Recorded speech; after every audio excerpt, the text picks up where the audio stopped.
La lettre de l'acheteur, merci d'être avec nous. Lettre de l'acheteur en partenariat avec place-de-la-bourse.fr, notre mini-magazine consacré aux matières premières agricoles, un marché à surveiller de près. Toutes les infos sont à retrouver sur le site tous les jours, et parmi ces informations, on peut commencer par la semaine difficile pour le dollar américain qui est reparti ce mercredi en baisse face à l'euro. Le dollar index qui évoluait à son plus bas depuis avril 2018, la veille la devise américaine avait plongé de 1,21% face à la monnaie européenne. C'était sa pire journée depuis le mois de mars. En cours de séance mercredi, le billet vert qui a atteint 1,21 $, son plus bas niveau depuis 2 ans et demi. Le dollar qui est quand même une valeur refuge et qui recule donc face à l'appétit des marchés pour le risque. Il est également un petit peu lesté par les mesures d'assouplissement monétaire de la Fed. Autre information développée sur la lettre de l'acheteur, la France qui cherche à réduire sa dépendance aux importations de soja en provenance d'Amérique du Sud. En ce sens, il faudra augmenter de 40% dans les 2 ans les surfaces agricoles destinées aux plantes riches en protéines, selon le ministre de l'Agriculture, Julien Denormandie.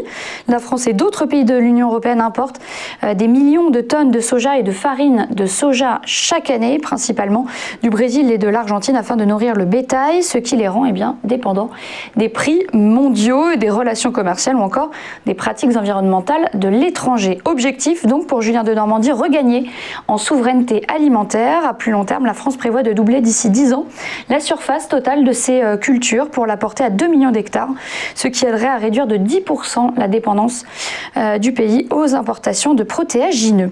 Et puis enfin, un mot sur la filière du sucre. Vous le savez, elle a vécu l'une de ses pires années, marquée par plusieurs maladies qui ont touché les champs de betteraves. Face aux baisses de rendement de la filière ainsi que celle de la filière de l'éthanol, les planteurs s'inquiètent surtout des conséquences du Brexit maintenant, puisque la Grande-Bretagne, à elle seule, absorbe 15% de la surface betteravière française via des exportations de 3 à 400 000 tonnes de sucre et de 2 millions d'hectolitres d'éthanol par an vers le Royaume-Uni. Dans une interview au Figaro, le directeur général de la Confédération générale des betteraviers explique attendre de l'Union européenne qu'elle soit extrêmement vigilante sur le risque de réexportation du sucre du Royaume-Uni vers l'Union européenne, qui pourrait donc venir déstabiliser le marché français, le marché domestique français. Fin de citation. À suivre, notre interview de Corentin Biardot, ingénieur agronome. On parlera avec lui de la nouvelle politique agricole commune.